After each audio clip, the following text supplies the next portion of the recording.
Okay brother, kalau bandingkan A6400 dengan Z50 Mark II, mana okey?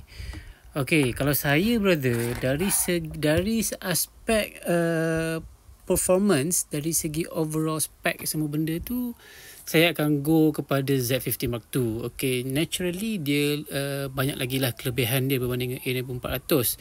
Dan logik lah, Z50 Mark II ni lagi baru, dia baru keluar. A64 tu dah lama.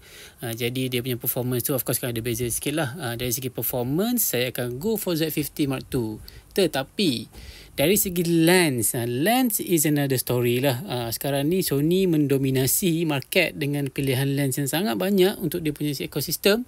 Jadi because of lens choice, kalau saya nak gunakan banyak-banyak lens, banyak-banyak option, then saya akan go for A6400 lah brother. Okay? Sebabnya A6400 ni foto dia, video dia pun memang dah sangat-sangat bagus. It's actually really really good. Cuma saya sekarang menggunakan Z50 Mark II ni, saya akui lah saya sangat-sangat senang dan sangat gembira dengan kamera ni. Okay?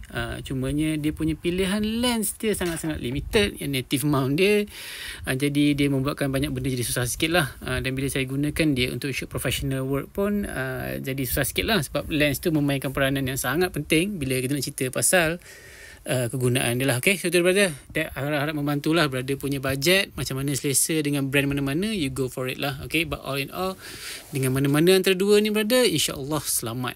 Okay, good luck brother, all the best. Dan dah beli kamera ni brother, jangan lupa join saya punya online course, belajar okay how to use them. Sebab kalau dah ada kamera dua ni tapi gambar dan view tak cantik lagi, itu maknanya masalah anda, bukan masalah kamera. Okay, bukan kamera is really really good. Okay, tu dia brother and sister, thank you so much for watching. Saya jumpa dalam video seterusnya. Dan don't forget, promotion Ramadan ni sampai lagi tinggal 6 hari saja sampai 30 Ramadan, and then habislah. Okay, thank you guys for watching. Saya jumpa dalam video seterusnya.